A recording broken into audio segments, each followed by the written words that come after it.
So let's say you found a skeleton. How would you tell if it's a dinosaur? You personally, how would you decide? Well, interesting question. I don't know. I don't know research on that.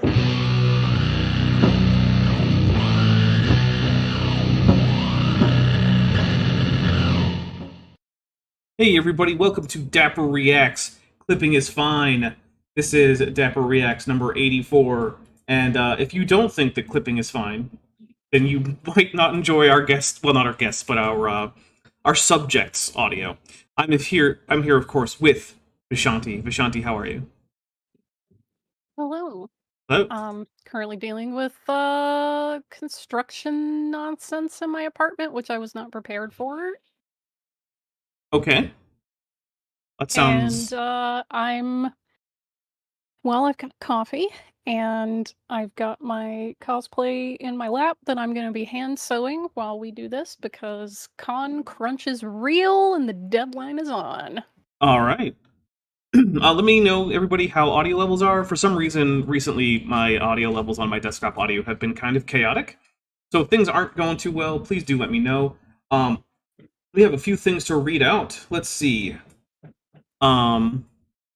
Ben, Thick Tunicate B2022 says, our baby took her first steps today, so, parentheses, to celebrate, close parentheses, I'm gonna make it rain. Well, thank you very much. First of all, congratulations. That's really cool. Mazal tov. And so I hope that your baby becomes one of the greatest walkers of all time. I don't know what that means. Also, they're asking where I am on the set because there's 2 slideshows of fossils. Well, you're right. There's a cartoon of Vishanti right there, sitting on roughly my left hip. Well, yes, but usually there's like a little avatar where my face would be if I were on camera, which I'm not. The answer to that is that I kind of forgot to activate that, and so we're just gonna have two. Oops. We're just gonna have 2 sets of fossils. Aw. Fossils are cool. Hey, you could go on camera. Or you could just put my little face thing up there. Maybe on the break. Maybe during the break. Aw, the audience wants it. Give the people what they want. The audience, I'll give it to them eventually. There's 2 of you on the set. There are 2 of me, that's true. Fine. Gosh, Dapper's a professional. Take a drink. Roughly. Yay! I'm on an axolotl in front of a Fair. slideshow. I'll take it. Not anymore. I changed the slideshow. Okay, there we go. Right. Had to wait for the stream to catch up. So, Ben Thick Tunicate B2022 also gifted 10 Dapper Dinosaur memberships. And I'm going to take 10 drinks of this Hard Mountain Dew Baja Blast. Not sponsored. But hate Mountain Dew if you wanted to sponsor me. Well, he takes 10 drinks. I'm just going to banter. Do some patter. Because I haven't been here in a couple weeks, and it was hard not being on the weekly React stream. It's become a part of my routine. I do want to send a special shout out to Joshua Geese, who graciously and generously provided some items off of my wish list that I really needed, and I am looking very forward to having a colorful new set of bed sheets. They are peacock blue. I like bright Moroccan-themed colors, and I also have a book that I had been wanting to read, The Necessity of Exile by Shal Magid, which is great, and a journal, because I don't have enough blank journals. It's an addiction. Anybody who knows, you know. And I want to know from the chat how many of you have seen the Deadpool and Wolverine movie so that I don't accidentally spoil anything. And if So you haven't, if you why have haven't you? seen it, cool. If you have not seen it, please tell me in the chat, because I don't want to just casually mention something and then ruin it for you. So I know it's been out for almost a month now, but you know. Deadpool kills Captain America. Just he does not kill Cap. Oh, way to spoil it. He does not kill Cap. What are you talking about? I was trying to give a fake spoiler. Dork. Idiot. He kills Iron Man. Obviously. All right. Obviously. We got a few more things to read here. Pillowpunk, half dog, half canine, says, sends a whole bunch of emojis. Godzilla, Mothra, Ghidorah, AIG is a bag of dicks, and a drink emoji, so we will take a drink for that. Thank you very much. Savage Dreadnought Armored Schooner Cobra for $4.99 says, AIG is a bag of organs reminiscent of the shape of pelagic sea snakes. As opposed to what other kind of sea snake? But yes, I agree. I'll take a drink. Okay, yeah, I'm getting some people saying no spoilers, so okay. Cool. I will not spoil anything. I'm not sure if people regard trailers as a spoiler. I have friends that literally don't even watch Marvel trailers anymore. So if you're okay with me talking about a character that's visibly in the trailers, let me know. If not, Katina, sorry. If not, I will keep my lips thoroughly zipped. So what you're saying like is a you're responsible cosplaying person. a Deadpool and Wolverine character. A character that appears in the film, yes. Right. Will Okay. not say which one it is, just to be respectful, unless people are fine with stuff in the trailers. Roshina Auto Catalytic Killer for $1.99 says, Merry Christmas, everybody. Merry Christmas. Sure. Rael Gatubello says, that lecture name, talk about well poisoning, yeah. And then Vandalian 1998, who's been a member for 46 months, hey, welcome back to Norm says, I hope Bent is feeling better. He is. And tell him he doesn't have to make himself sick to get out of watching Operation Overdrive. It's not worth it. Okay. Actually, Tina's saying that trailers are fair game. Alex Markel's saying no spoilers. So some people are saying trailers are fair game, but I don't know if everyone has a consensus on that. So I will just leave it where it is and surprise you all later. Okay. Savage Dreadnought Armored Schooner Cobra for $4.99 says, is she sitting on the front hip or the back hip? Oh, yeah. Vishanti, were you around for that? When we learned that apparently organisms have front and back hips, according to at least one creationist. Which, I don't know what that means. I mean, are shoulders hips? I would not say so. Because now I'm thinking of this line from Deadwood. Is your foot your knee? Anyway. Chris McDaniel, who's been a member for 19 months and is at the Amulet level, says CreationCon is going to be in Dallas in November, and one of the guests is Strange New World's Anson Mount. That sounds cool. I am really looking forward to the next season of Strange New Worlds. I've seen some of the production photos that have come out. Not leaked, they've been published, right? Anson Mount's going to Dragon Con! Woo! Nice. Dude, so many Star Trek people. So many. Get him to be to do a cameo for my upcoming TOS Star Trek Adventures campaign. Listen, the only person that I somewhat joked about asking is Hotspock, so everyone else, that's you. You're gonna have to get another emissary. I mean, I'll take Hotspock. Okay. I do appreciate that they actually called him that in the crossover episode with Lower Decks. Like, on screen, a few times, he was literally called Hotspock. It's like, okay, that's, you know. I mean, there's a reason that they had him with his shirt off in the first episode, in like the first scene he's in. I'm not complaining. Pillowpunk, half dog, half canine for $5 says, I am well prepared for my username to be repeatedly relevant in this particular talk. Heck, I'll even make an additional drink trigger just for me. Yeah, look, the thing with your nickname, half dog, half canine, is it's perennially relevant when it comes to creationists, because they will never figure out how evolution is supposed to work in the most basic sense.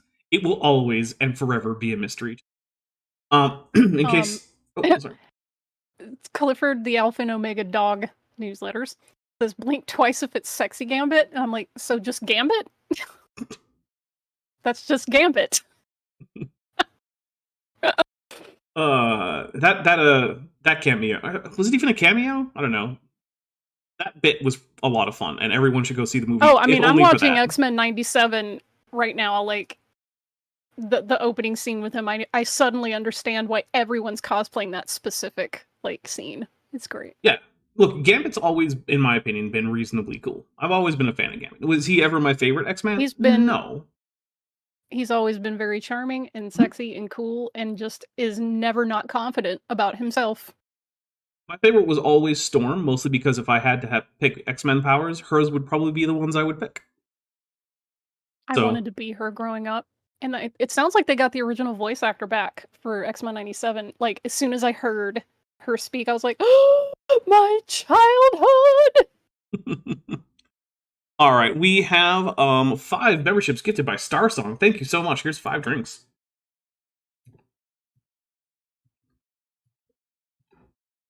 And we're already at 24% of the way to getting me a fancy avatar for next time, so that's fun. All right, guys, enough standing on ceremony.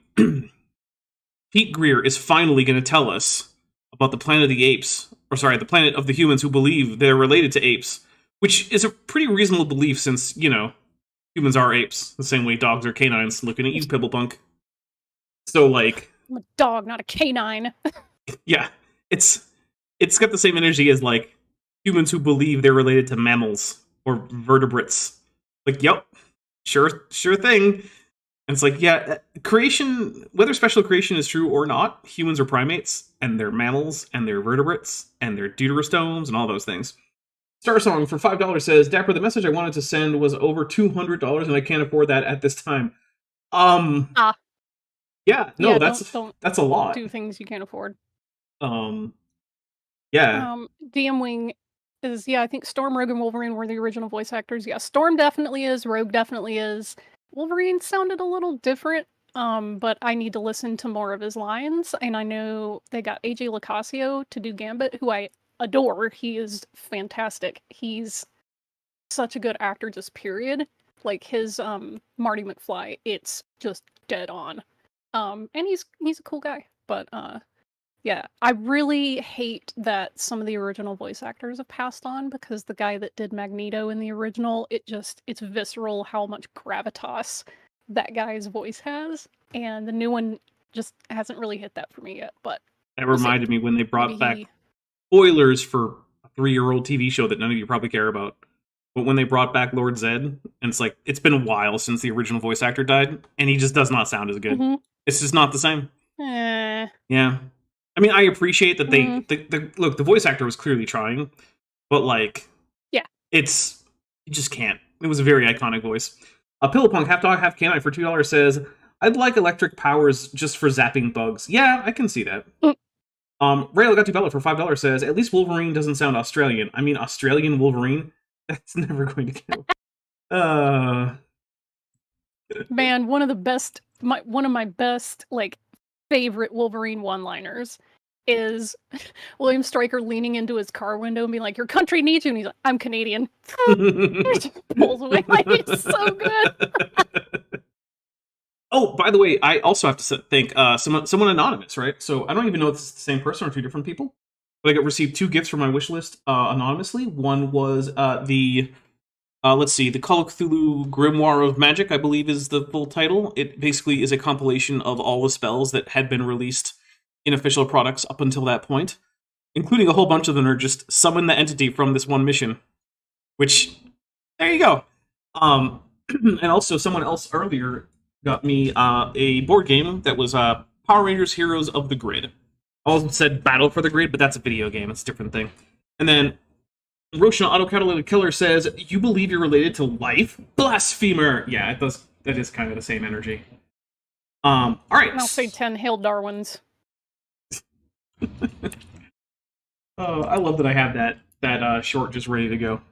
All right, let's get into this, right? We've done enough delaying. Now, be prepared. The reason this is called Clipping is... The reason this episode is called Clipping is Fine is because that's what this audio is going to be like. Just so much clipping. And the thing is, this guy clearly has a lapel mic on, and it does not sound like that's the audio that we're getting. So I don't know what that lapel mic is doing. But, yeah. Oh, and Mr. Clifford for £2 says, moo. Well, thank you very much. All right, here we go. And, we live on the planet of the humans who believe they're related to the apes. If only this was science fiction. I wish it was science fiction, but there's many people who believe this. And they have the complete wrong view of themselves if they do believe this. So today, when okay, so here's I want people to take. Well, yeah, okay. Look, the audio is atrociously bad. hard to understand how it could possibly be that bad, but it is what it is. What I want to ask people is, do you think at any point this guy is going to give us a clear definition for what he means by ape when he says it, such that we can use it to determine whether or not humans belong to that category? You say no? Of course not. Okay. I'm also in the opinion that it's going to be no. So yeah, like you said, obviously. Vandeli1998 for $10 says, off topic, but I realize why Dapper's flat Earth map is superior. His ice wall isn't around Antarctica, but around the North Pole, hiding Santa's workshop. Yeah, that's true. Yeah, I do have the superior flat Earth map. I think all the flat Earthers should convert to my South Pole centric flat Earth map because it's it's at least as good as theirs, but also, yeah, it does a better job of hiding Santa's workshop. It also explains why there's, so much land over on Antarctica that people can just go hang out on, which they're going to go do. And also, for all those Australian or South African flat earthers, it better explains what they see up in the sky. So there you go. I mean, isn't it curious that the flat earth map that we get is the one that kind of barely corresponds to what people in the Northern Hemisphere see, which is the hemisphere that contains like 90% of humans? Like, Interesting how you get that Northern Hemisphere chauvinism that just works its way into your crazy model. But I do kind of wonder if maybe after the final experiment, when the flat earthers actually get to Antarctica, if they're later going to be like, well, we were wrong, it's not the North Pole, it's the South Pole that's the center. We'll flip it around. No, because they also know that there's 24-hour sunlight at the north, so I guess that probably won't work. Let's see. Pillowpunk, half dog, half canine says, even cheap mics can be good these days for $2. That's very true. Although the thing is, you also have to know how to use the microphone in order for it to be good, which is part of the trouble. Hoop23 at all for $2 says, not a sermon without someone having mic trouble. And then DM Jurassic Park was a documentary when follows up with Satan is messing with his audio. So that's a real thing I've heard from like church sound tech guys. Like, it's like, oh, we have to pray over the audio equipment or Satan's going to mess with it. And every time we don't pray over it, there's audio trouble. And even sometimes when we do, there's audio trouble. It's like, oh, so there's just usually audio trouble? Got it. Sure sounds like Satan to me. Because Satan and gremlins are basically, they're just the same thing. What's the Prince of Darkness doing to disrupt the work of God? Well, he's fiddling with your audio levels. That's what. It's like, oh, that's dastard. What a horrible, horrible plot. Alright, I'm gonna hit play before I keep thinking about how dumb that is.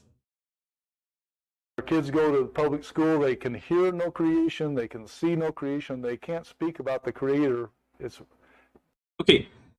That last part, at the very least, is just a lie. Kids are absolutely allowed to talk about God or the Creator and even bring it up in school classrooms. The only way you're going to get in trouble is if you continually disrupt the class. But, like, kids in classrooms bring that stuff up all the time, right? It's a very common occurrence. So this is just paranoid delusions. This is just, like, evangelical Christian oppression porn. Because they desperately need to be oppressed. Because the Bible says that the world will hate you. And so they need that to be the case. Even in a place where they basically have more power than any other religious affiliation, including unaffiliated, like the United States. And I do want to point out that it is not just Christians in the United States who have that power. It is very specifically the evangelical Protestant Christians who have most of that power. Like, you think, like, the Lutherans are going to be able to get together? It's the kid with the boot, like, on his cheek, and it's the first panel is Christian oppression. And then the second panel is the kid with his arm in the boot, holding it to his own face, and exactly. its couch in America. Right. That's what that is. Right. And it actually kind of bugs me, because the thing is, all the time and energy that these Christians spend complaining about non-existent oppression could actually be spent fighting the actual oppression of Christians in other countries that is actually ongoing. Right? Like, that's a thing that happens in other countries. You could do something about that. Like, do you know how many times churches get firebombed in Egypt? For no reason other than that they're churches. You could like send money to help them rebuild. You could take a trip to Egypt and spend time helping to rebuild a firebombed church. But, oh, I forgot. Those are Coptic Orthodox Christians. They don't count. Roshan Autocatalytic Killer says he blessed his audio equipment with a bath of holy water. I feel like Pete Greer does not go to a church that has holy water. Yeah, that's it's kind of restricted to the more formally liturgical churches, like the Catholic Church. I think some Lutherans, Anglo-Catholics in the Anglican Church, Eastern Orthodox. Although it's a bit different with the Eastern Orthodox in terms of what it's for and how they make it, but still. Anyway, here we go. Many times that's told that can't happen in this classroom. When, man, when? Because that's the thing, it's not told that. Kids are allowed to ask questions about pretty much whenever. And if the only real restriction is sometimes, and this has happened to me, right? In school. I had too many questions and we had to get through the lesson. The teacher would say, hey, you can come see me after class and we can talk through some of your other questions. And if you still have questions, we can find another time, another day, to go through them in even more depth. But I have to get through the lesson plan. And that's fine. And it's not unique to asking questions about God and creationism and whatnot. Heck, look, I went to a Catholic high school. You think questions about creationism didn't come up in my biology class taught by an atheist who was not a Catholic and who was teaching evolution? Yeah, it came up a whole bunch. So, we just dealt with it. Star Song for $10 says, Flat Earthers are already coming up with excuses why the final experiment is fake. It's not scheduled around Christmas time. It hasn't even happened yet. Yeah, it's kind of wild just how many crazy takes they're coming up with to get around the fact that it seems like they all know. Like, they all know that everyone's going to see a 24-hour sun. And my favorite one is like, Jeranism is going to be assassinated by the Globers. Like, okay, that's... sure. That's the most likely outcome. Or another one that I like is that they're going to use a solar simulator. And it's like, what solar simulator are they going to use? What is that? And they point to like some device that's used to test radiation flux in space for satellites that lives inside of a giant steel container. Like, yeah, okay, they're going to fly that into the sky. How are they going to put it there? Is there going to be a helicopter? What are they going to do with the real sun? Oh my god. They're going to put it in a pocket. Yeah, obvious. I mean, it's small and local. Have you seen the meme that's like, God creating the universe, and the angels are like, oh, hey, nice universe, and it's like God putting his hands into black holes. Thanks, it's got pockets. Yes. Hey, pockets are great, and I think... women's clothing should have more of them! I was about to say that exactly. Like, yeah, women should get more pockets. As in a minimum of 2. But you got a purse. It's like, yeah, that's not the same thing. That's not what we're talking about. Yeah. Naramda puts for $2 things. That's why I like pockets. Exactly. Naramda puts for $2 says, chat in video is showing reactions toggled on. Oh, the little floating heart thingy. I hate that crap. They're going to be changing the bulbs on the real sun. Thanks, Clifford. That's got it. They're change the bulbs. Okay. All right. Here we go. And so we have kids. Oh, crap. I just remember something. Okay. You know how every once in a while someone asks whether or not creationism counts as a conspiracy theory? Recently, Eric Hovind had on his channel a guy who's claiming that the vast majority of museum displays in paleontology sections of museums are literal frauds. Which means that he's just saying it is a conspiracy theory. But the thing is, Eric Hovind spends time saying, this isn't just a crazy conspiracy theory, guys. We're not talking about a conspiracy. But then he has on an actual conspiracy theorist about museums. I think it's actually the same guy who said that he was chased around Europe by museum assassins. Because, your average natural history museum just has assassins on staff. Because that's a thing. Therefore, after several generations now of people learning evolution and not creation, that there's a lot of people who have never heard what I'm going to tell you tonight. That's why I want it to be out there where people can see it. I mean, I actually don't know what the general broad public knowledge of creationism is. It would be interesting to hear, right? Like, to find a way to take a poll of the population of probably the United States broadly, because the United States is probably where this is the most prominent, and just find out hey, how much do you know about creationism? You know that their claims. Most people, I suspect, will probably be like, "Oh, those are still a thing." Yeah, I suspect so too. I mean, that was the reaction of that Erica reported from her professors when they learned that she was like doing a channel about debunking young Earth creationists. They were like, "Wait, they still exist? That's a thing still?" Let's see, we got a couple things. Joshua Geese just gifted $5, or sorry, 5 memberships. That's much more significant than $5. Thank you very much. And Roshna Auto Catalytic Color for $4.99 says they're going to attach the solar simulator to the side of the dome we live under. I thought that was obviously obvious, but then it would have to go around in circles. How are they going to get it to do that? Let's take the 5 drinks for the memberships. 1, 2, 3, 4, and 5. And then Ray El Gatubello for $5 says they don't actually want to the information out there because they try to take down videos of people like Dapper debunking it. Okay, so I do want to be fair, and as I'm sure you all know, that the reason that we have AIG as a bag of dicks at Drink Trigger is because of a spat of rather continuous takedowns, for copyright purposes, from Answers in Genesis. However, it has been a number of years now, and I have not had a creationist copyright claim on any of my videos in, I think, about 2 years now. So they do seem to have backed down on that. I have had a few copyright claims from music, and those don't count because, I mean, that's just part of doing YouTube. You can use like a fraction of a second, and it's like, oh, nope, Disney's on your ass because that appeared in one of their movies one time. So, yeah. Speaking of Disney, though, there's been a second Winnie the Pooh Blood and Honey movie, and it's actually not terrible. So, take that for what you will. What? Okay. You didn't hear about that? Yeah, there's Winnie the Pooh. I mean, I know about it, but it's like it's not terrible. No, it's not. I mean, look, it's not like good, but it's not just trash. Like, there's actually characters. They do things. The costumes are like, especially for like the creature effects, are actually pretty good.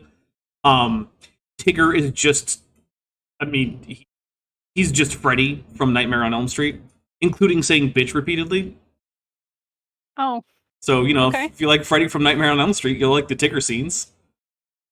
So, all right. Yeah. Well. And actually, they could include Tigger because Tigger only became public domain like this past year. Oh. So, yeah, Well, because Tigger didn't appear in the books until like a year later after the first book about Christopher Robin and Winnie the Pooh was published.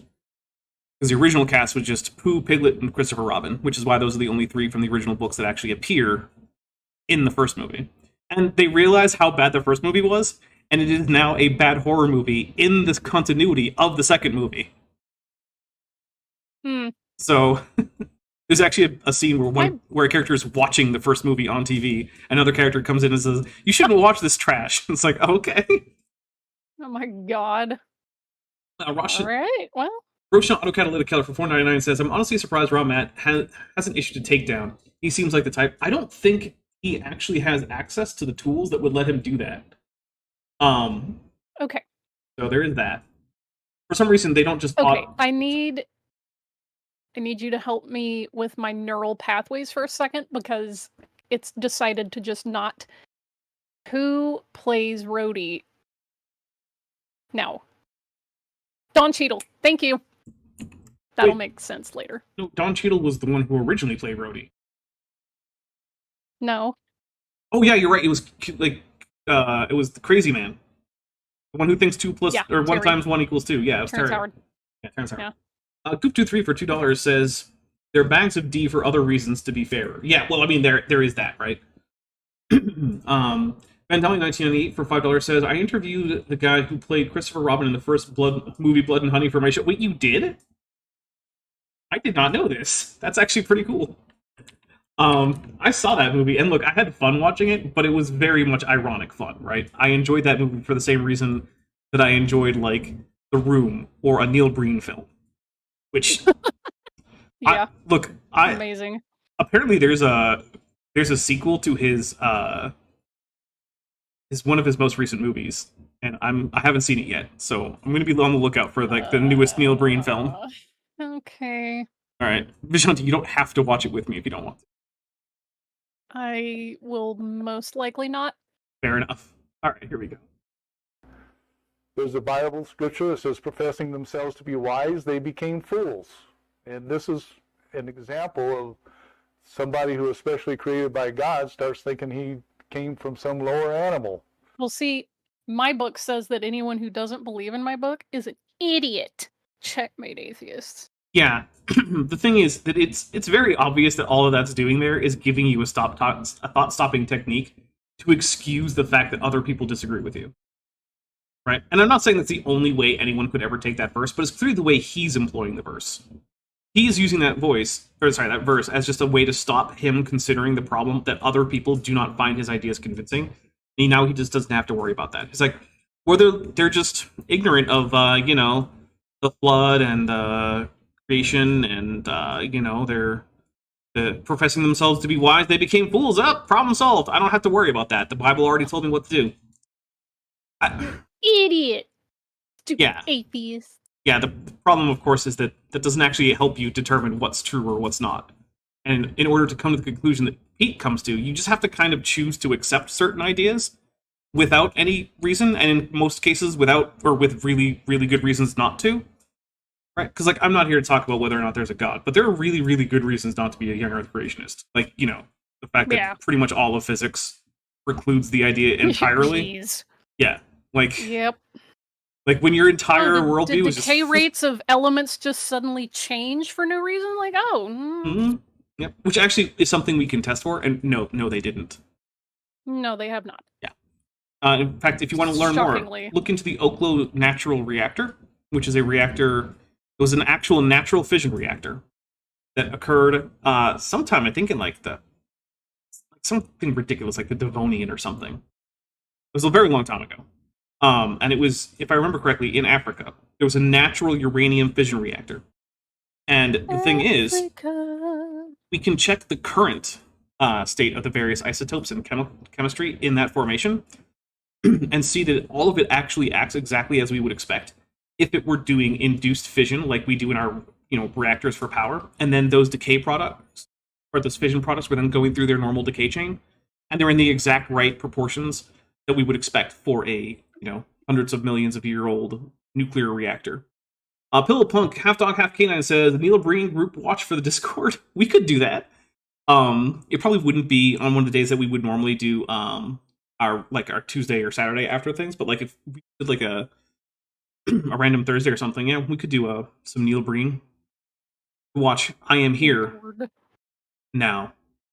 You have to put a big pause because after I Am Here there's an ellipsis. Big pause. All right, here we go. As opposed to I'm here later. Right. But when will then be now? Soon. I love I Am Here Now because in the first scene, Neil Breen just appears as Jesus, but with circuit boards glued to him for some reason. And that's never really explained. He's just circuit board Jesus. I mean, you just have to go with it. You're like, okay. And then later on, he's an alien. Self-evident. Yeah. He's alien circuit board Jesus for some reason. It's like dream logic, but when a toddler's dreaming. All right, I'm going to hit play. And that's kind of sad. Oh, boo-hoo. And we wonder why there's so cry. many more things. I'm not talking about the religious fanatics that go around killing people. I'm talking about the Of people. course. Yeah, the other religious fanatics, I guess. I don't know. Uh-huh. I mean, to be definitely fair, those other guys. to be fair, while there are a lot of religious fanatics who have found reasons to go bomb things, there are also religious fanatics who don't seem to have that propensity. When was the last time there was a Jainist terrorist? Never. Yeah, because the thing is that the more crazy and into baby. Yeah, the more into and crazy about Jainism you get, the more you are worried about just harming microbes and stuff like that. Yeah, and Jainism's if you go super, super hardcore into it, you might end up starving yourself to death. Mhm. So yeah, don't do that. Don't do that, because it's at that point you are so into not causing any harm that you don't eat plants even. So Yeah, that's ill-advised. I would recommend. a bit extreme, but hey, I'm not a Jain, so I'm not going to tell them what to do. I mean, look, I'm not a Jain either, but I will tell them this. Please don't starve yourself. Be a vegan. There you go. Do that. Daybreaker Flint for 5 Swiss francs says Antwerpen is. I think this is actually. Okay, hold on. In Genesis ist ein Sack und manchen in Italian. I'm going to take a drink for it and apologize for murdering your language. And then see. Then, Swiss German. Yeah, Swiss German. Yeah, right? I believe Nice. so. You are my pleasure content to listen to at work. Thank you very much, Daybreaker Flint. And I'm sorry that I also I recognize that. Destroyed your ears with my attempts at not just German, but a specific dialect of German that I'm even less familiar with. So, all right, here we go. Going to movie theaters and just randomly kill people for no reason at all, except. Thanks for jeopardizing my monetization, Pete. Jeez. The Fallen, who's been a member for 19 months, is at the amulet level, says, "Ooh, boy, my second favorite dinosaur. Sorry, Dapper, Therizinosaurus will always be number 1. You know what? That's fair. Perfect background audio while I clean out the fridge. Well, sorry about the quality of Pete's audio, but I hope my audio is at least adequate. It's within acceptable parameters. That's good. Whatever their mind's thinking. And why are they thinking these dark things? Because they have never heard or seen the light. Dude. Okay. Buddy, that guy lived in a Christian hegemony. You need to take some accountability. Yeah, I'm just saying. I'm going to take a quick drink here, and we're going to talk about this in a way that hopefully doesn't get this whole thing shut down. Okay, here's the thing. There are violent attacks all over the place, and they correspond to certain things much more tightly than they do to religious affiliation. Those things tend to be things like availability of weapons, or things like generally how happy a population is because of things like how they're doing financially, or in terms of how easy it is for them to access things that make them feel not despair. Basic things like medicine or things like that, right?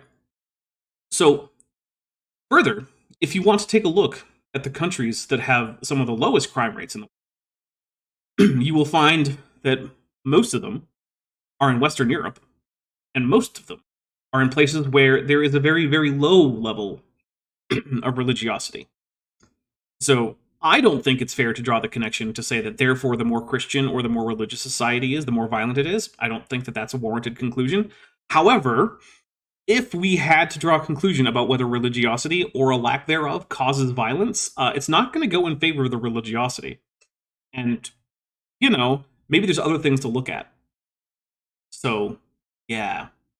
And of course, this is also the same kind of guy who will say that, like, Muslims are inherently violent, and then still also somehow blame stochastic terrorism on atheists, not noticing that weird disconnect.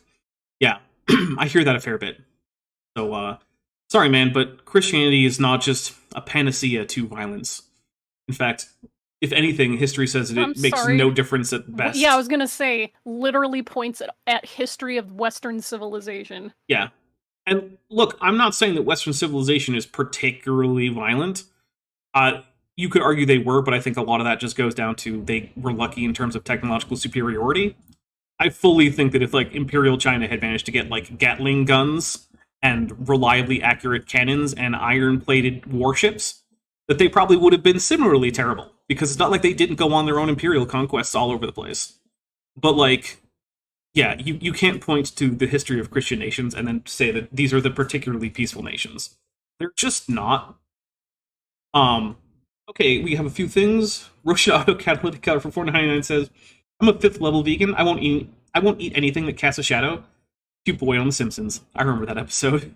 And then Lisa swooned. Mayral Rendar, who's been a member for 15 months and is at the Techbot level, and is going with... I don't know what language we're going with here, but AIG Aren Flaska of Omar? I don't think so. It's Nordic. It's gotta be. Yeah, well, it looks Germanic, and Finnish is not Germanic, which is why I don't think it's Finnish. That's true. It's the weirdo. Take a drink.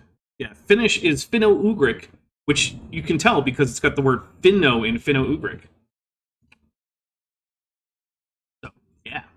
It's like Estonian and Hungarian, well, Finno-Ugric languages. Yeah. Fucking weirdos and Basque. You Scotty. Well, Euskadi is not Finno-Ugric, it's an Iceland, but they are also the other non-Indo-European weirdos in Europe. Mm-hmm. Well, and Shout out Maltese. my 2% Basque ancestry. There you go. And Maltese, which is a Semitic language, and the only Semitic language that is an official EU language. So, good job, Malta. Weird. Yeah, well, it's Yeah. basically just Arabic written with the Latin alphabet. And lots of loan words from Italian, because, it's Malta. Well, yeah. And that's why the truth must be Swedish. Okay. So we can. Okay. Yeah, look, my ability to recognize various Germanic languages just from type, not very high. Hashtag not a linguist. It's true, I'm not. That's how you can tell us, because I can't recognize all the Germanic languages by sight. Every language, Okay, every linguist realize can. that was a qualifier, but Yeah, alright. It turns out that there's your final test when you're getting your linguistics degree is to recognize every Germanic language by sight. Oh, okay. Yeah. So, I'm just making that up, but here we go. Good to know. Stop this type of atrocity from happening in our culture. Way back in the Well, maybe Yeah, we man. should, decrease access to freaking high-capacity round magazines. Yeah, there's we could restrict access to the kinds of weapons that are typically used. Weirdo. We could do things like increase the availability of things like counseling, healthcare, mental health facilities. We could do things like have people who intervene in cases of people needing welfare checks. We could change that from being, cops who just go around shooting people to things like, I don't know, maybe like caseworkers who are involved in mental health facilities and things like that. We could Let's just raise the standard of living. That's gonna knock out a chunk of it. we could raise the standard of living, because people who tend to be well off are much less likely to go and commit stochastic terrorism. We could address the fact that stochastic terrorism, by and large, comes from far-right groups in the United States, and deal with that in various ways. I don't know. Those are some options. But I don't think teaching people that evolution is fake is suddenly going to flip a switch in people's brains, and they're going to say, oh, well, I guess I don't have to go commit violence anymore anyway. Plus, I'm going to have to say that's why they did it, so... that the demographic that currently commits the most acts of terrorism in the United States, and the demographic that believes in young Earth creationism, it's not a circle. Yeah. But the currently committing acts of terrorism in the United diagram. States it's a smallish circle, but it's almost entirely within the creationist circle. Because they're by and large fundamentalist Christian identitarians, which is a group that has a high level of belief in young Earth creationism. So, yeah. 50s, Dr. Spock. If you remember him, you've been around for a while. Doctor? He was once like the. Thought Yeah. he was Mr. No, you're thinking of the Star Trek character. He's thinking of the pediatrics guru from the 1950s and 60s. Ah. Who was in fact Dr. Spock. Okay. Mhm. Alright. He wrote a series of very well-selling, but I have no idea if they're very good, books about child rearing that were very popular in the United States, about 67 years ago. Okay. Original Autocatalytic Killer for $4.99 says they better not take away my freedom by removing ammo vending machines in the U.S. I mean, okay, it's not Please. that easy in the United States to get ammo, but it's not that much harder either. I mean, you can walk into Walmart and get ammo, at least in some places. Yeah. You can't. I don't think you can do it here in Arizona. I know that you can in a lot of places in the Deep South. You certainly couldn't back when I lived in Massachusetts. You had to go to an actual gun store, and also Massachusetts. Did you mean Massachusetts? Well, yes. Actually, Massachusetts for a long time banned pepper spray, and then What? yeah, they banned What? pepper spray just entirely. It was illegal in the entire Commonwealth. And then a woman fought off an attempted R word there, trying to keep it safe for the monies. And while he was charged and convicted, she was also charged and convicted for possession of an illegal weapon. And that went all the way to the Supreme Court, and the SCOTUS was like, no, You can't just have a blanket ban on all pepper spray. That's ridiculous. And so, yeah, Massachusetts was like, all right, fine. We'll come up with a way to regulate it that doesn't just ban it. So, Jeez. I mean, of all the things to ban, like pepper spray, come on, man. No one's gonna go commit like a mass casualty event with pepper spray. Clifford, the Alpha and Omega Dog newsletter says Oklahoma has ammo vending machines. Wait, really? Oh no. I mean, it's Oklahoma. Yeah, I guess that doesn't surprise me that much. Also, Rail Gatubello sends something in what looks like Vietnamese? Yeah. Yeah. And here's the thing. I don't read Vietnamese, I'm not even gonna try. Yeah, I don't know. I so little don't know Vietnamese that I am very confident I will not get a single vowel quality right. So I'm not going to try either, but I am going to take a drink, and I do appreciate it. It's one of those things like Vietnamese is in the Latin alphabet, but like it's only doing that to trick you. Yeah. It's like, oh, you Yeah. think you know what this sounds like. No, you don't. And that's true. No, You're you don't. wrong. Yeah. You absolutely do not know what it sounds like. Roachna Autokiller Keller for $4.99 says, Dapper Dinosaur, there are really ammo vending machines in the US now. Google the news about the ATF investigating them. Okay, fair enough. I've never seen one. I've never lived in a part of the United States that had them, as far as I can tell. So, yeah. Alright, well, I'm not a huge fan of ammo vending machines. Personally, I think you should have to cast your own rounds. Yeah. Yeah, like they did in the old days. Exactly. If you didn't cast that round yourself, you shouldn't be Right. shooting it. Just like if you didn't shoot it yourself, you shouldn't be eating it. Well, it looks like I'm starving to death. Well, I mean, that only counts for meat. You can get store-bought vegetables. Like I said, goodbye world. You should eat vegetables every once in a while. You're a primate. No. Okay. I mean, I eat starchy ones. But no, like, peas or carrots or... Well, carrots are starchy. I guess. What about peas? It's like potatoes, corn, carrots. I like those quite a lot. Mhm. And the only green vegetable I eat on any kind of like regular basis voluntarily is broccoli, which What I about quite love. What about spinach? Nope. Okay, It but... has to be absolutely drowning in cheese, Okay, I was about to ask about... specifically with spanakopita. noodles called manicotti. What about That's the only time I... What about spanakopita? Eh. I Meh. love that stuff. Rearing your child. And he said in his book, each child as he develops is retracing the whole history of mankind, physically and spiritually. Okay, yeah, that's a dumb guy thing. said a thing, Dapper. Yeah, I don't think too many people still agree with Dr. Spock on that, and I disagree with Dr. Spock on that. I think it's a silly way to look at, child rearing, but whatever. Sure, Dr. Spock said that, I guess. Although you'll notice that that's not a very atheistic sentiment, because this guy's complaining about all, like, oh, evolution is leading to atheism, and here's Dr. Spock talking about the spiritual history of humanity. It sounds more like it's, yeah, it sounds actually like it's closer to, like, the earliest phases of, like, the New Age movement in the United States than it does, like, it's atheist. Mm-hmm. Although, to be fair, he probably does very little to differentiate the ideas of, like, New Age spiritualism from atheism. Well, you got to ask yourself how anybody would know that. Step by step. You know what, dude? Day I'm gonna by take day. I'm gonna take a drink. You made a really good point, Peter. How would he know that? Yeah, he probably didn't. He was probably just making that up. So you know what? Good job, man. It's an instance of Pete being appropriately skeptical of a claim. I don't think it's a relevant claim, and I don't know why he's bringing Dr. Spock up. But at least in doing so, he's being appropriately skeptical.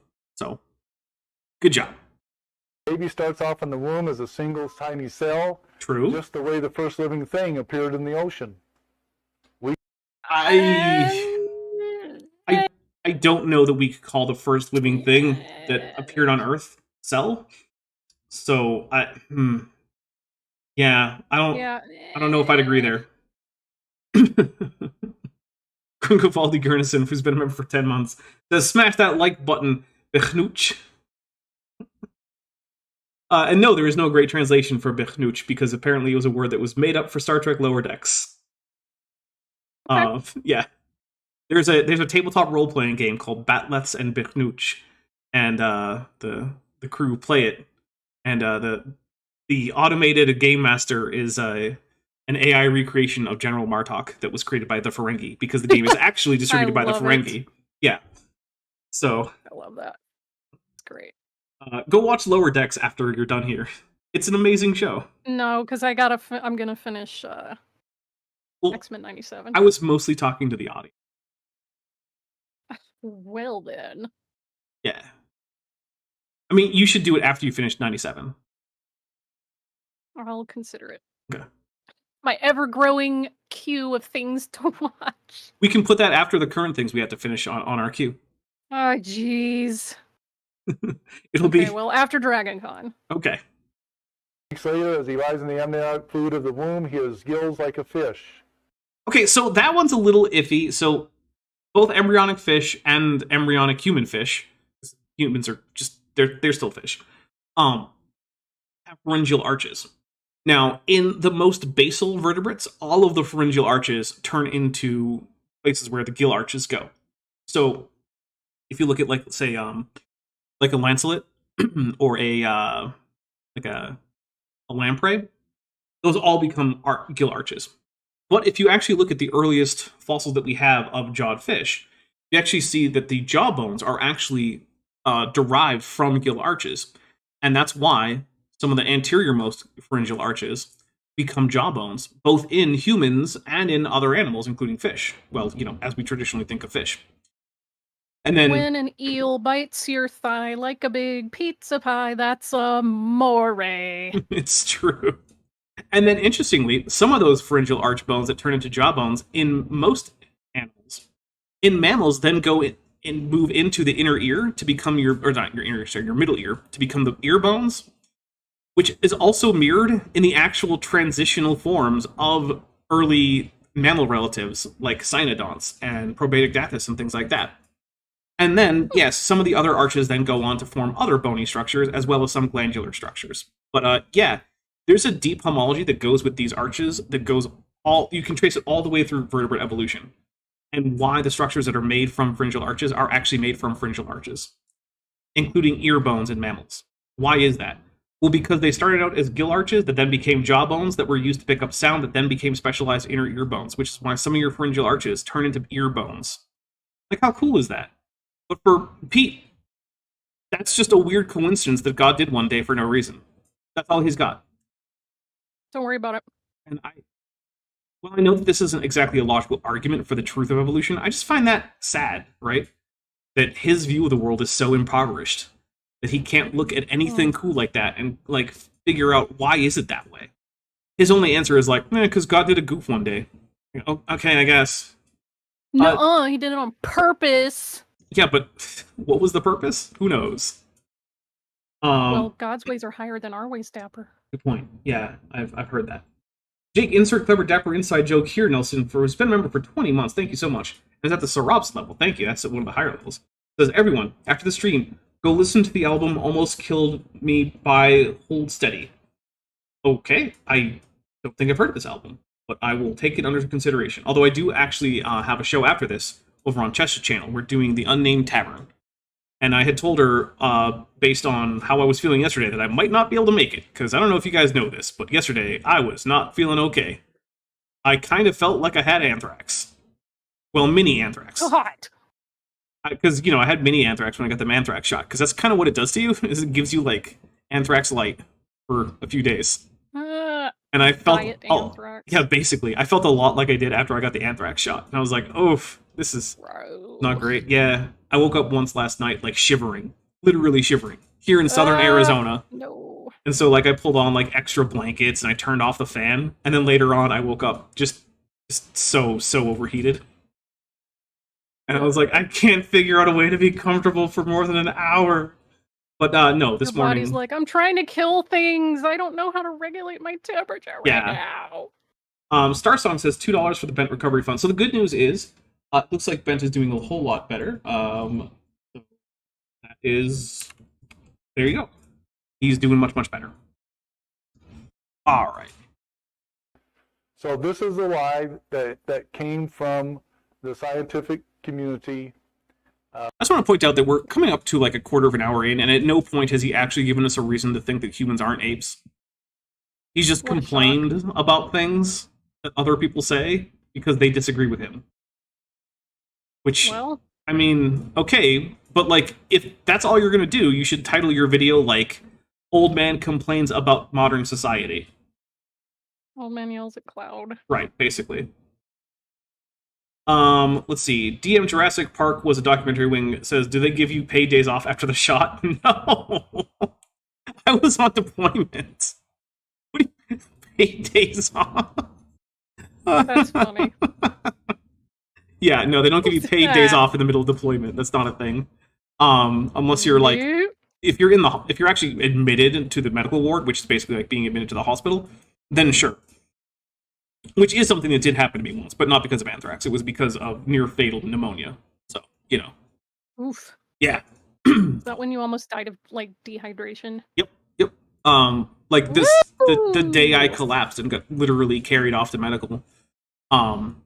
They told my chain of command, they were like, Don't yeah, recommend that. don't think he's gonna make it. So, Jeez. yep. So all my all the people in my division were told like, oh hey, I mean they didn't say Dapper, but we don't think Dapper's gonna make it. Oh my god. Yeah, it was pretty bad. And unfortunately, I'm going to show you that this concept is still in the science books in the 90s. Okay. Okay. So All right. That's, a guy in the 50s a long time ago, buddy. take a drag can. So your complaint, Not Pete, the 90s. Pete, your complaint When is was that this video made? this was made like 2 years ago. Oh my god. Man, 30 years ago, this is a textbook. Oh, So, wow, I wanna be that's a pressing issue. very specific. Pete's complaint is that like 70 years ago, a guy said a thing, and 30 years ago, it was in a textbook. Okay. I mean, sound the alarm, guy. This is so ridiculous. These are dire times. Oh, man. What did I just do? Oh, no. You have less information or criteria, which only provided the resistance a loss of activity, a loss of regulatory protein. Oh, now it's crashing. Protein, a reduced Oh, formation it's so of a- dumb. Your of a program's like, protein, no. regulatory All right. protein. Here's what we're going to do. We're going to go on an intermission real quick. I'll fix it. We'll come right back.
Okay, we are back. Thank you everyone for sticking with us. I have I still have a tiny little bit of the Baja Blast left, but I have a live wire here ready to go. Still hard Mountain Dew live. Man, when I get to Georgia, do they sell those in Georgia? Because if they do, I don't know. You'd have to check the website. It's gonna be one of my Dragon Con drinks. Nice. Pillowpunk, half dog, half canine says, I can't find a Russian word for AIG that Google won't censor. Suka. No, sir. Oh wait, I'm not even looking at the screen. You're better at Russian than... Nasia Ravna. No, yeah, Ravna. VPA. There you go. Yeah. Vishanti has much better Russian than I do. So now that we'll take a drink for that. Where's Vadim when we need him? Yeah, my Russian is terrible. Vadim, где? So now that we're back from the break, real quick, I just want to say, guys, thank you so much for your generosity. I mean, we're currently on track. We could even get bent a pizza. Possible. Hey, nice. Yeah. Is there a buy a Vishanti pizza number? It would be the same number if you were here. Yeah, so just come visit, and I'll buy you a pizza if chat pays for it. Clifford is saying AIG bag of Putin's. Yeah. But yeah, so this channel only really exists in the current form that it does because of your generosity. The only reason I can afford to do like a scripted video every single week and 2 live shows every single week is because you guys and your super thanks, your super chats, your super stickers, joining the Patreon, joining the memberships. So I really do appreciate that. And if you're currently someone who is considering supporting financially and who can afford it, but who currently isn't, there's a number of great ways. There's the aforementioned Patreon. There's the channel memberships. Those both get you access to early access for videos. I think I checked, and I'm somewhere around like 7 months ahead. I have 33 videos currently in the can waiting to go. Woo! Yeah. Awesome. So now, not all of them are available for early access because I don't usually put up things like the super cuts for early access. So, I think you'd get 20 something if you join. But still, that's at least a full day of Dapper, right? Mm-hmm. You can spend an entire day not sleeping, just listening to new Dapper content if you wanted to. The Patreon starts at $1. It can go all the way to $100 if you want to. There's a 50% discount for going annual. Joining the channel, it's basically the same thing, except you get membership milestone chats, you get the channel emojis, your name goes green, you get the cool symbol, but it does start at $1.99 and there is no annual option. If those aren't your thing, hey, there's a wish list that's in the description. You can be the next person who I shout out as a thank you for getting me a board game or a book or something like that. But not rice. Currently, yeah, I don't need rice. I still have like 45 pounds of rice or something. So don't worry about rice. I lost my train of thought. Oh, right. There's also a merch store linked right below this video. There's a merch shelf. If you don't like any of those things, click through and check out what the other stuff is. Jester, Lord of Fools, who's been a member for 10 months since at the technical level, says a campaign worth of crowd sizes with a Godzilla. Thank you very much. We'll take a drink for that. Also, the Baja Blast is kind of watered down now, so I'm just drinking it a lot faster. This morning, I rewatched the clip of Godzilla fighting Kong in Egypt and just giving him that suplex. So good. Yeah. Although I do like the shot of Godzilla fighting Kong where King Kong pulls up a tree and just tries to shove it into Godzilla's mouth for some reason. Yeah. So it's a different movie. Like Alien. Asta answers in my posterior review. $4.99 says, someone would have to be a real sack of tunicates, so not only not help Dapper get money, but actively make it harder for him to do. Oh, wait. Yeah, we'll take a drink for that. Well. But yeah, whether or not you're supporting financially, please do like these videos and share them with your friends and family. I mean, it really does help. Philpunk, half dog, half canine for $2 says, correction, AIG will let Vishanti take. Meshuk Putina. Nice. Share with the class, Vishanti. No. Okay, fine. Google Translate it.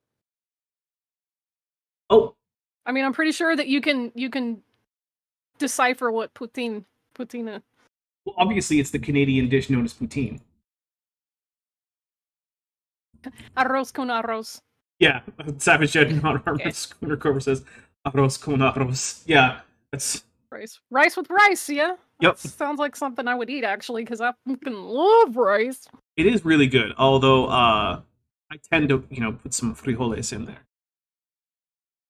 I just need soy sauce, honestly. I will Mm. eat just a bowl of rice with some soy sauce. Yeah, I can't blame you. Those Filipino genes coming out.